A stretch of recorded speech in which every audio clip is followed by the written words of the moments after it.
Hey there, Christopher Thunder here from the world's dirtiest workshop. Today we're going to work on my wife's car again. Something terrible has happened. It's not that bad actually. I dropped off my wife's car for an overhaul, $700 overhaul bill. This and that. You know, the car is older. You got to make sure that it's going to work. You know, it's better than a car payment. I got the car back with this giant bill, and the license plate had been bent and almost snapped off that bolt, so the license plate is cracked. Normally there's no frame on this license plate, and I don't like the look of frames. I think these frames look terrible, but they will prevent your license plate from getting snapped off by an automated car wash or some janky guy with a broom. I've actually seen them play games where they're looking for the right angle to pop your license plate at an angle, and they're looking for people without license plate frames just so they can do that, which is it's just a terrible thing. So have a license plate frame on your license plate to keep it from getting snapped off. But in any case, mine got broken. The dealer owes me a new license plate. The best way to keep it from falling off again is to put a plate on it, but in the process of working on the plates, I snapped the bolt off in the back. So I wanted to get them off before, you know, I got the new plates. I thought that that was important, because you don't want to get the new plates and realize you have to turn in the old plates and that you're going to snap something, right? So you got to think ahead. Tried to get off the back plate, snap the bolt.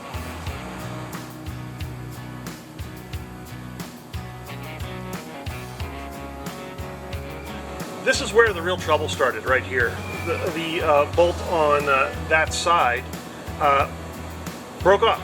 I broke it. I turned too hard with the wrench. I didn't lubricate it before I pulled out the bolt.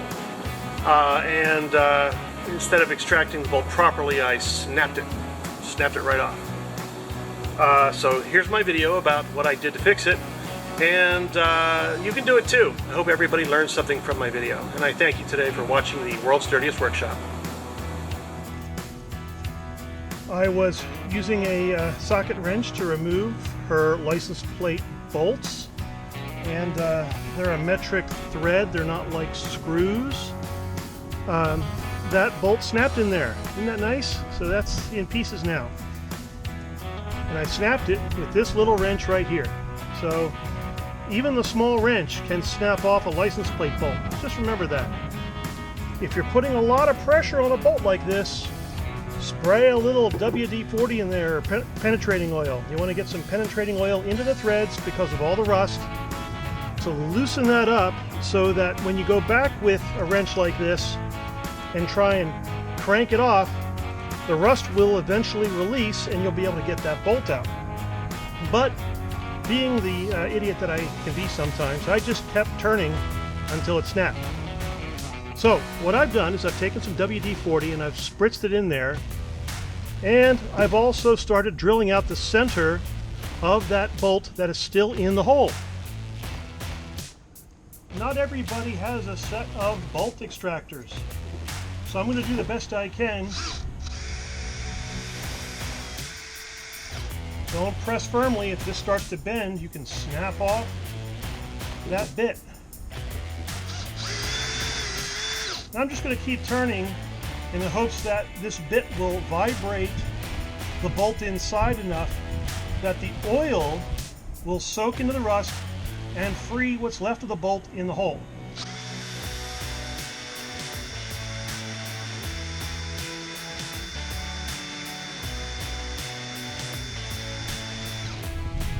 Now I'm going in, let's take a look at that depth right there. Alright, so that's maybe 3/64 or something in there, you know, it's not 3/8.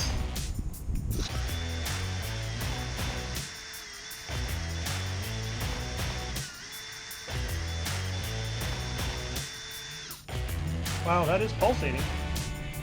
I've almost drilled completely through the bolt. You just have to be careful not to drill in behind this, because if there's a wire in there or something, you could easily knock out the light that's under here, and you don't want to do that because you don't know where that wiring harness is really running. But try and get in there as far as you can.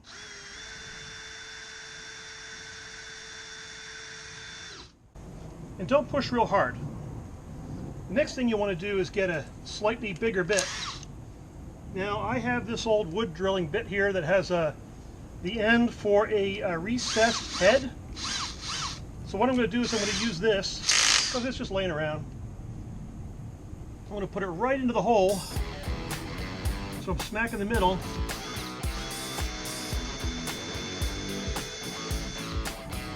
And it looks like I'm doing pretty good at getting that hole right in the middle. So just to show you that, see how I'm really smack in the middle of that broken threaded bolt. Okay, so I'm going to drill in a little bit further with my slightly larger drill bit.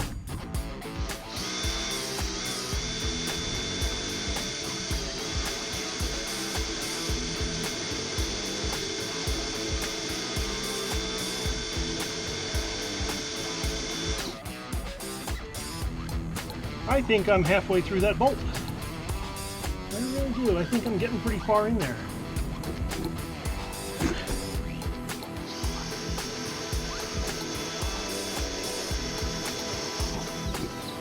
I'm all the way through. Wow, look at that. I should be able to extract that pretty easy now. So now that that's pretty well drilled out, I'm going to hit that with a little bit more WD-40 because there's still some of the threads in there and some of the remaining shaft metal from the bolt. The rest of this is still intact, so there's still threads on there. And I really don't want to mess that up. I want to be able to use the same bolt going back in there later.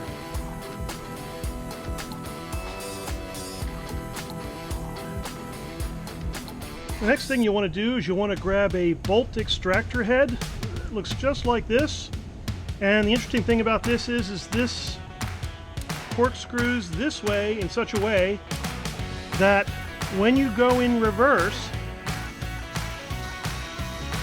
I don't know if you can see that, when I go in reverse direction from normal, it's going to pull itself in and try and spin out that broken bolt.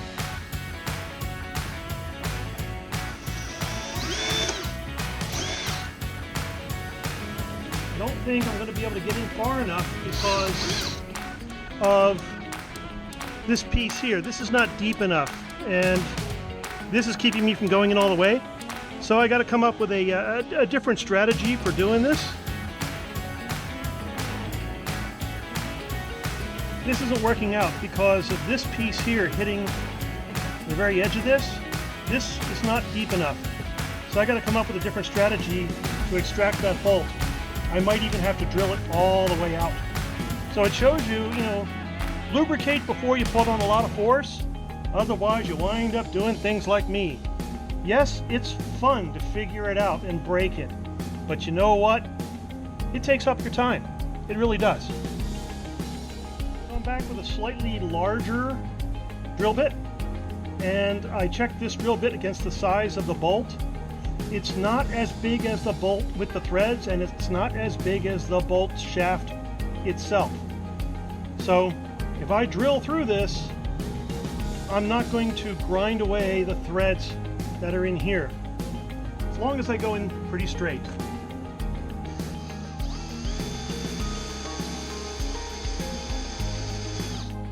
Being centered is really important.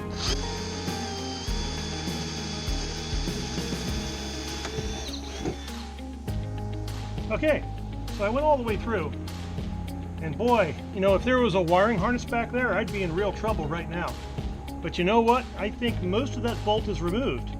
I might even be able to put another bolt in there, like a 6mm, and just thread it in and push that bolt all the way through that hole. So that's entirely a possibility. Maybe I'll try that. Let's see if we can take the other bolt from this hole over here, bring it back over here, and use a wrench on it and see if we can push those threads out the other side. Try to go in as straight as possible.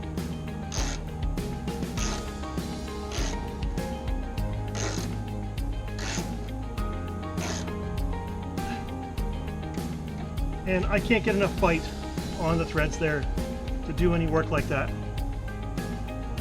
So there's not enough threads all the way out here on the end. The threads are recessed about halfway in. So that's a bit of a problem. This bolt is too wide for 6mm. The actual cutting area of this bolt is about 6mm. But I can use it to kind of cut away some of the metal that's in there so that maybe I can expose some of the threads.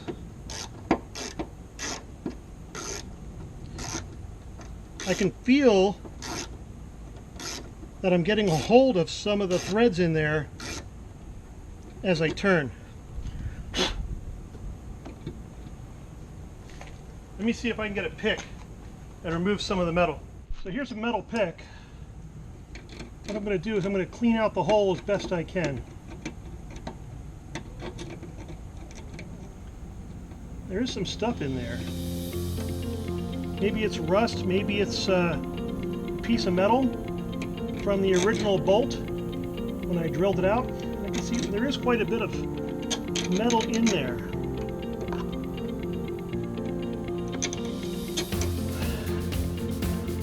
So I am getting that hole pretty clean. All right. Be careful, don't send a piece of metal into your thumb. Be real careful when you wipe. You can easily cut yourself and start bleeding because those little metal shards are sharp.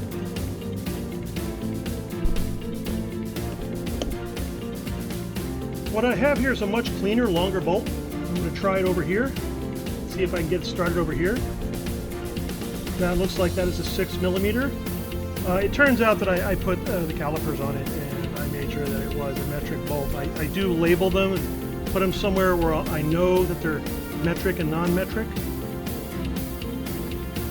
I just want to get the thread started in there. It's possible that there's a little shard of metal keeping me from getting the initial bite into the threads.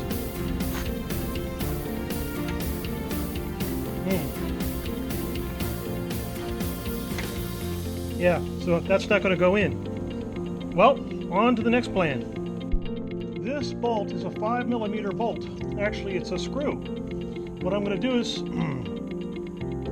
this screw is a 5mm screw.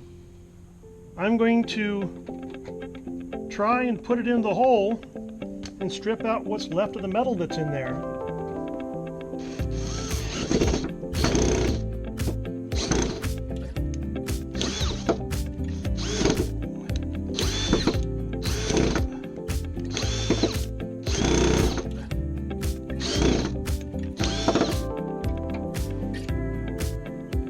So I think I was actually able to get some of the metal out of there. I'm going to go back in there with a pick and see if I can remove some more metal. Back to the pick again. Well, some material is coming out. That is for sure.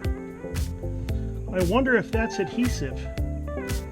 Somebody might have actually applied some thread lock in here and then that bolt rusted despite the thread lock.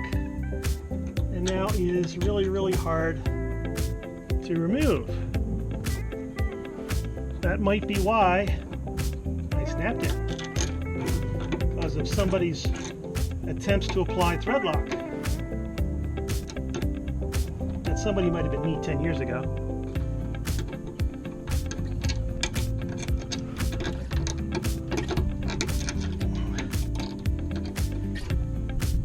Yeah, that's other material that's coming out of there.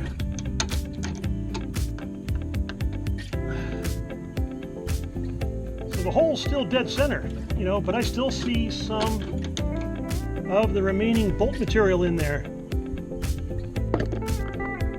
So hopefully you can see that. The hole's a lot bigger, the threads are still intact, but the bolt is pretty much drilled straight through.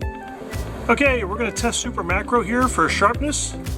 And what I'm going to do is I'm going to attempt to do a poor man's thread extraction using a 5mm screw. Not a bolt, but a screw.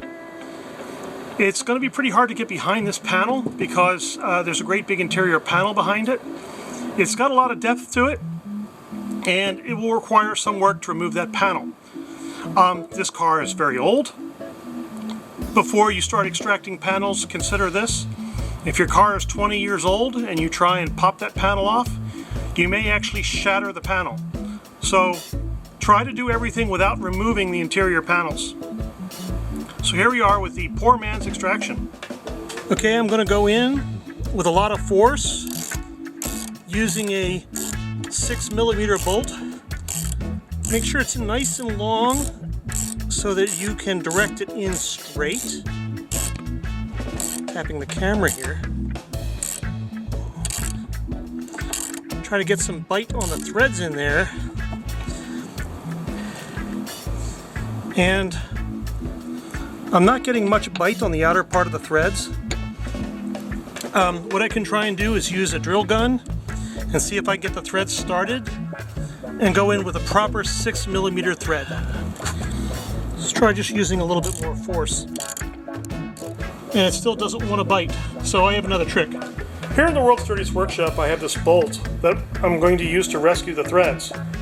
I don't have a tap. A tap is the proper tool. So what I'm going to do, I'm going to see if I can gently file off the threads a little bit to give them a little bit of a taper so I can work that in and rescue that set of threads on the inside. So remember, I don't have this $50 set of taps, which could get pretty expensive. I do have a file.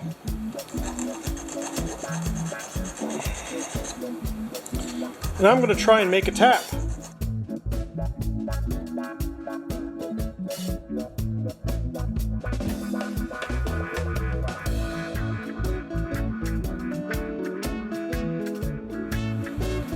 Okay, so that is the slice that I sliced into that bolt to create what looks like a tap. Now we're going to go back to the car and try and insert it into the hole.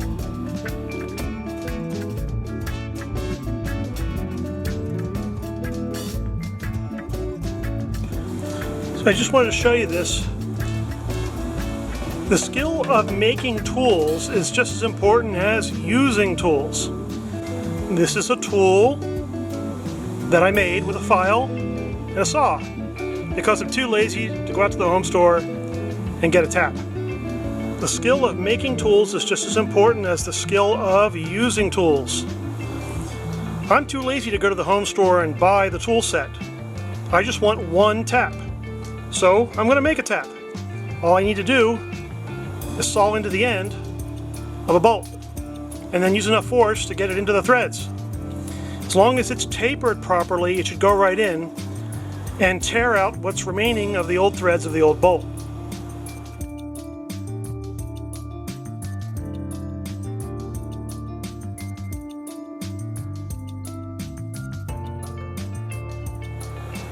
Try to get in focus here. So after a couple of tries, I decided I was going to saw it into a 4-sided tap. Okay, so it's got a little cross pattern on the top there using the saw. It's not perfect, but the next thing to do is to try it in the other hole and see if it goes.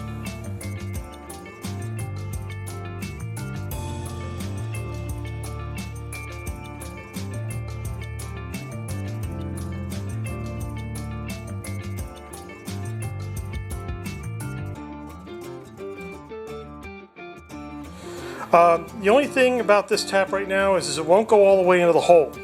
I think the reason is this is not sharp enough. This is the reason why this is not going into the hole. And that's my correct problem. So what am I going to do? I'm going to get the grinder out and I'm going to make this a little sharper so I can get it all the way into the hole where all that extra metal is from the previous bolt that I just drilled out.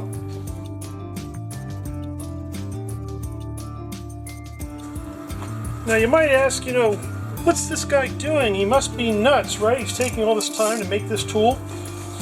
Well, I have a lot of Hondas, and more than half of everything I have has a 6mm bolt or thread. So if I can make this tool work, I'm keeping it. Still doesn't want to go in, so I'm going to make the tool even sharper. Alright, I didn't want to burn myself, so I made a tool keep out of a socket with a hex key on the end and a little painter's tape.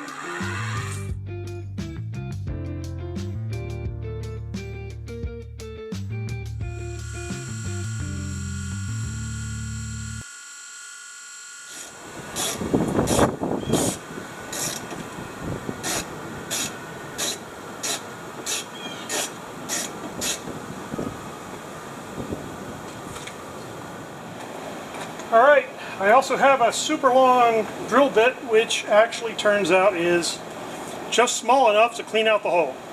So I'm not going to go any bigger than this drill bit. Otherwise I'll destroy the threads in the hole. But what it does do is it lets me drill the hole perfectly straight because it's just so long.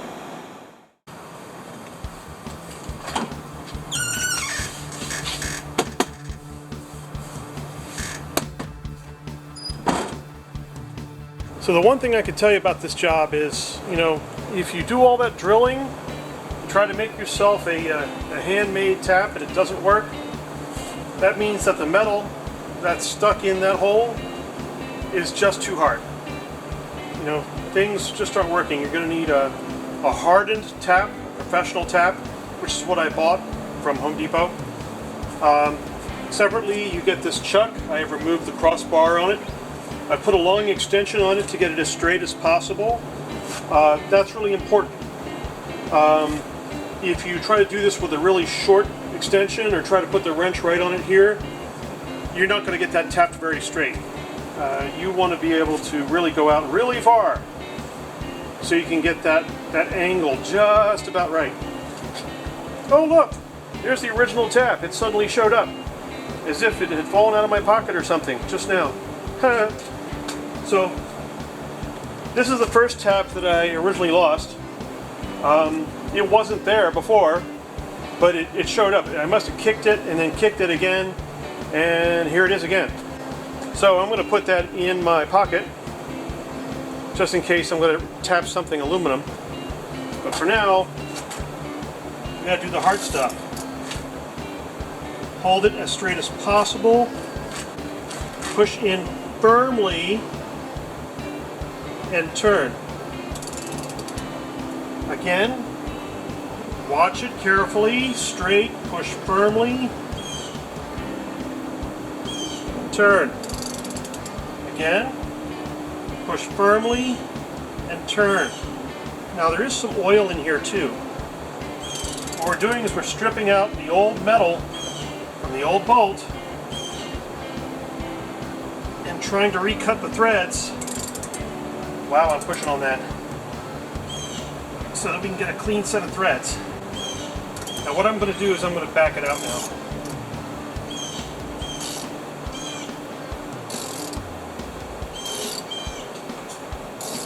So I've gotten, a couple of turns out of that. Wow, quite a few turns out of that. Look at that. And there's some metal shavings coming out of that. So that's the tap, and you can see the metal shavings on it still there. The tap appears to be magnetic. And the metal shavings are stuck. So now that I've pulled some of those shavings out, go back and hit it again.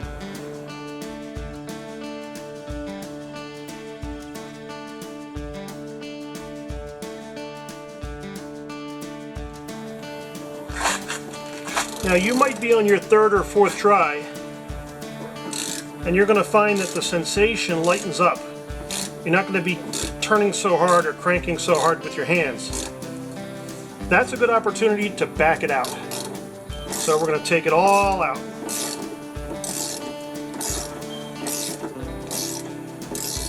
And I'm just checking to make sure that that feels smooth as it comes out. That's not all wobbly or anything. And and I can see even now more metal shavings coming out. That is the old bolt coming out of that hole. I see metal, and I see some nice clean threads in there. Now I'm going to take the original bolt that I created, and I can spin that pretty much all the way in. It kind of hangs up there. So maybe I'm not entirely done. But this bolt is probably longer than a bolt that I would typically use for a license plate. Okay, so here's the moment of truth here. I have this bolt kit from the home store. It's an M6, and the threads look like they're matching up with the tap there. So I'm going to cut open this package and see if I can use these for my license plate. I think this is going to work out just fine. So don't go to Honda and buy bolts. You're going to spend $3 a bolt. That's just nuts. Go to your home store and get a metric bolt. Okay, we're in the home stretch here. I'm just checking the bolts out to make sure that they work in both of the nuts that are welded to the body. And that seems tight enough. You know, don't put old rusty bolts back in because you just might seize them in place, and that really is a bummer. Then you're going to have to go to the home store like I did and replace everything again. Uh-oh. There we go. Okay, so now I think I got it. So what I'm going to do is just start turning that into the existing threads. It seems to be firming up. Now, is this a paid advertisement? Absolutely not. What am I going to do with this? Well, my wife hates pink. So what I'm probably going to wind up doing is painting these black. That thread has locked in. Now I can really put some force on that. You want to make sure that you can at least grunt that one out, because you never want them falling out on the highway. I have successfully retapped that hole and put in new 6mm bolts, Phillips head. So I fixed my wife's car. Well, that was a bit of an adventure, and I created myself some new tools. But the bottom line was I had to go out to the store and get some hardened taps. I didn't have to buy a whole set, but I had to buy the handle and the tap, because on the end of a tap it's a square head. The handle fits the square head and makes sure that it doesn't round off while you're, cutting new threads. That's why it's square and not six-sided. Okay, well, thanks again for watching Rider of the Storm and the World's Dirtiest Workshop.